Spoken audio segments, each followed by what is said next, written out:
Wala jud ta nagdahom na ingani ka kusog si Tino na moagi diri sa Cebu. Laliman ka ang baha perting kusunya pag human og baha ang mga sakyanan gipatong-patong niya. Wala na jud mahimo kun dili mo dawat na lang jud ta sa atong sitwasyon na sinatin ato karon, di ba Junel sa?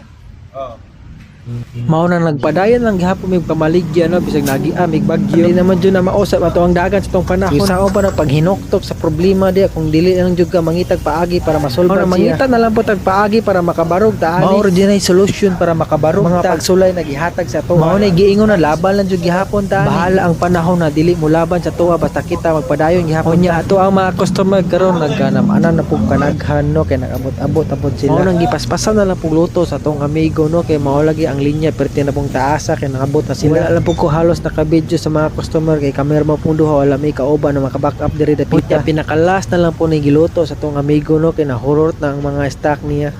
Time check 10:30 sold out na atong sisig karon mga orasan no ug manapagpuhon alas 9 gapon ta magsugod. Mao nang ayaw lang jud mo pauwahay ang mga orasan no kay dito ta maaptag alas 12 ani kay perti man pong suga ng mga orasan pod mamalit mo nang sa paunahay lang jud ta. Salamat sa inyong suporta sa atong mga video karon mahigayonan no. Thank you.